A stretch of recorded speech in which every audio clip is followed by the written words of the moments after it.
I mean, I know that a lot of people go and they just use the Wi-Fi. And people use places like this as a meeting place. I've met people before, but I don't know. Maybe it's just the way I was raised.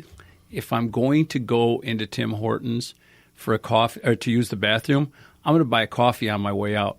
It's the price of admission. If I'm going to go to Starbucks to meet somebody, I'm going to buy a coffee.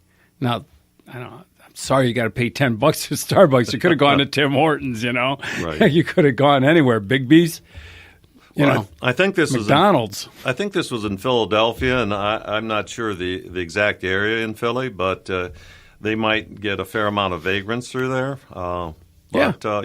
You go into a coffee shop. Yeah, you buy coffee, or at least indicate you will. Act like it. Well, I'm looking at the menu. Yeah, yes. I'm waiting for my friends before we place the order.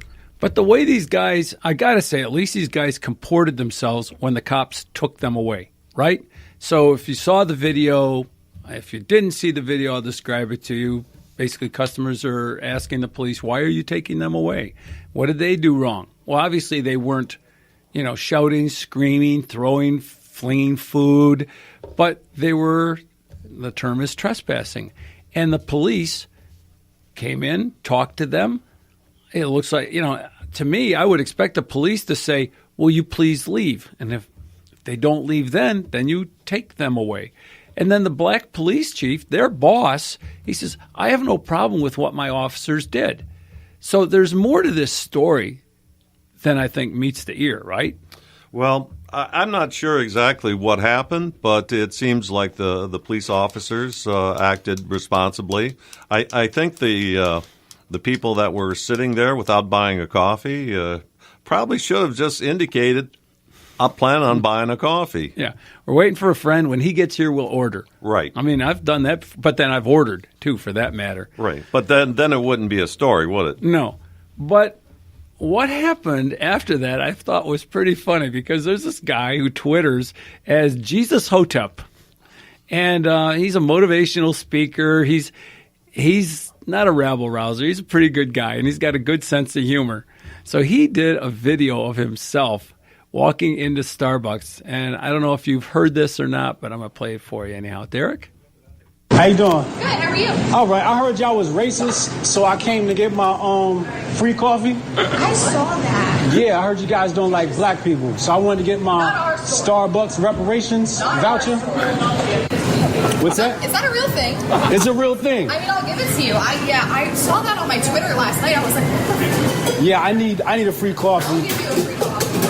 That's what I'm talking about. This is justice. Where was it? Philly. Philly? What? Are you serious? Oh, okay, I'm going to finish this up and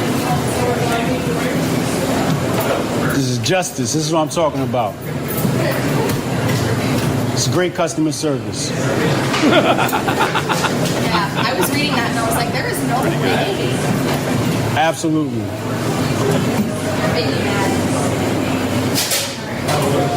Could you imagine? Never here. You just throw some milk in it? Whole. Yeah. Reparations, man. Gotta get my reparations for being black in America. Black Lives Matter. What? Do you have any flavors in it? We got caramel, hazelnut. I'll take caramel. Is that gonna make it sweet? Do you want it to? Yes. That's great. That's absolutely great. I work with a guy at work, guy named Ricky. He talks like that. And he would do that. He would do that in a heartbeat just to have a kick out of it, I mean, and if you were that barista and say I don't know if this, would you dare not give him the coffee? Well, these days, I think you dare not. Yeah. But I wonder if I could go into a Turkish restaurant and demand reparations for the Ottoman Empire and get a free meal. I wonder how that would work. Are you what's a holama? Armenian? No, I'm not Armenian, but the Ottoman Turks, controlled a large part of Europe and okay, got it. Definitely ran amok and okay. hurt the people there.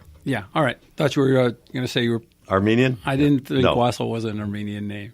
No. It's not Wasselinian. Yeah, that would be it. Yeah, there you go. Okay, so let's see. We're still looking for phone calls for people who have, cogent comments about the subject at hand.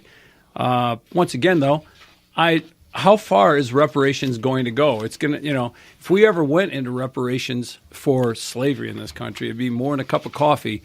It'd be a ton of bucks. And would it be enough? So the guy goes in, he says, I want my reparations coffee. Well, now it's not a black coffee. Now it's got milk. Oh, yeah, and I'll take some of the, what do you think? Well, the caramel, and then, I'll take it. Yeah, please, thank you. Hey, you're really a nice person. Thank you. Well, this guy did us a real service to point out the ludicrousness and the hypocrisy of this whole you owe me a coffee thing, Yeah. because no one owes you anything in this world. I mean, my family came to the United States in the early 1900s. I mean, we didn't have a handout, or sometimes we were poorly treated. They were coal miners in Pennsylvania. And Serious, yeah. And then I wonder if your grandparents knew my grandparents. well, yeah, if they're around Erie, PA, or the coal country. California, PA.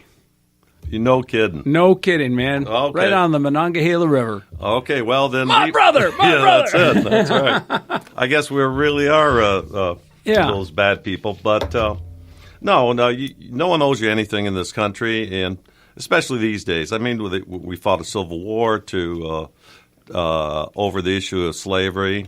We've gone way past that. If there is any discrimination these days, it's more individual and it's not systematic. And I tell people, come on, get to work, live a good life, be prosperous, and things will be better. Amen. Amen. Well, and we're seeing this fractiousness, speaking of fractiousness, a divide in this country over this issue. There's the liberal-conservative fractioning Right. of this country. And I was watching a Wild Bill YouTube video that a friend of mine had put on his blog, and I get it in my mailbox because I share the mailbox with Gary, and I think he subscribed at one point to Wild Bill. And Wild Bill was talking about what he believes is the upcoming civil war in the United States. And a friend of mine who blogs, in fact, I had him on the show a few months ago. We were interviewing him about the Cal Exit thing. That was Jim. He was blogging just yesterday about the same thing. Are we going to see a civil war? And if we do see a civil war, if we were to see a civil war, what would that look like in this country? Would it be geographical, or would it be community or fratricide? Or so it turns out I see in my inbox from the Daily Caller, somebody wrote an article just yesterday, about 7 forces driving America towards civil war. But we have a caller, Gary from Hazel Park, and I don't want to be rude and keep him on the line because we'd be talking about this for 15 minutes. So maybe he has some thoughts on it, and maybe he has some thoughts on Robert Mueller instead.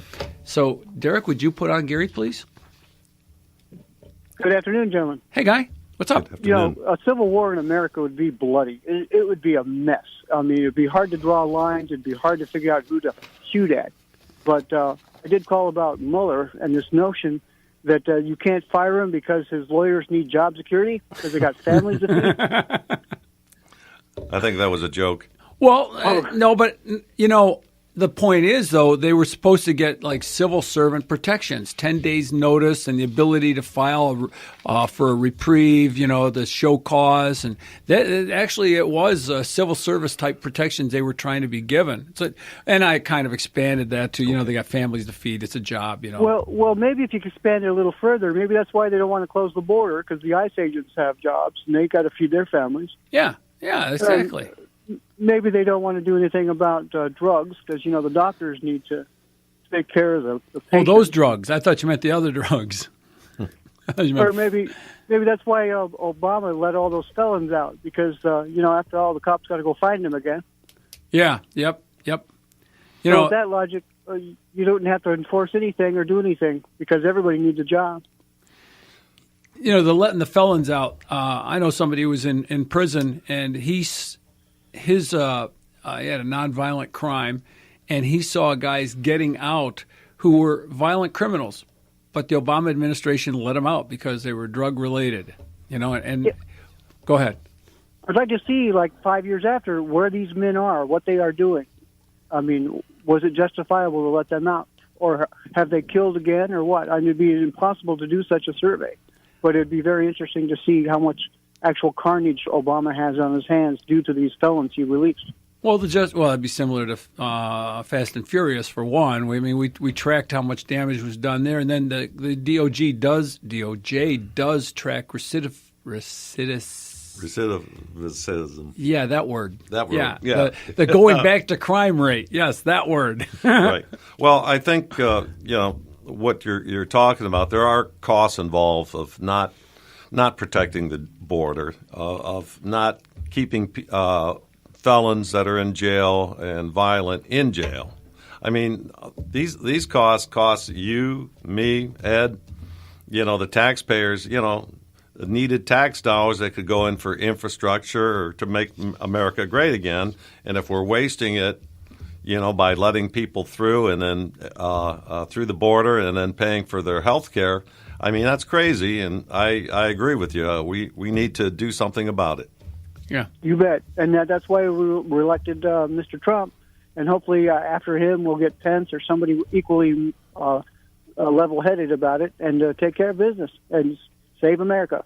That's the plan. That's the plan. Save America, and it's that goes along the lines of what we're talking about a civil war. I mean, a civil war would be the end of America. I mean, I don't know if we'd recover. I think one of the first premises, though, about a civil war is I see it on Facebook, I see it on blogs, I see in the comments, I'm in, I'm up for this, I'm ready, sign me up, I'm a vet, I swore to protect the Constitution. Hey, I'm 65 years old, I'm still climbing around machines and equipment, and I'm still pretty good with a gun. But I'm not a 35 years old, I'll say. Yeah, exactly. Well, we'll just put you in a chair someplace and give you a gun and say, hold this position. Okay, that's great. But now here's the point I want to get at. In the Civil War, some guys fired an opening shot at Fort Sumter, all right? Yes. All right? Who's going to fire the opening shot, and who's going to call it a civil war and not just some nutcase? In other words, who of stature is going to stand up and draw the line and say, follow me, boys? Because that's the guy that gets shot first. True, but when it's a civil war, you'll know. It's not going to be a secret. Well, I think what we have going on now is a cultural war, and if we allow this to continue, it could lead to a civil war. But the whole beauty of the Constitution is I remember that. I remember that Constitution. That's right. The whole beauty of the Constitution and our republic is that we're supposed to follow the laws, follow the will of the people through elections. And this stuff will work itself out. But right now they're trying to bypass that, to go around that, and that would lead to conflict eventually. I hope we never get there, but you never know. Well, the culture war was pretty much lost. I think we're in what I would characterize as a cold civil war right now. We haven't started shooting, but we're definitely drawing lines. Well, the first point in this 7 forces driving America towards civil war is, quote, we're in a post-constitutional era. And that's the sad point right there. That's the glue that holds a nation. That's the charter. The Constitution isn't just laws. It isn't just a declaration of legal standards. It's the glue, the charter, the founding document for our nation. This is the thing we're supposed to all be in agreement on so that we can all refer back to the charter and say, hey, you're violating the charter. And now we don't care. All right. Well, here's one last question between the two of you. Would you rather live in a block of 10 or 12 states that's free and you are a sovereign citizen, or live in the United States of America where everything's give or take?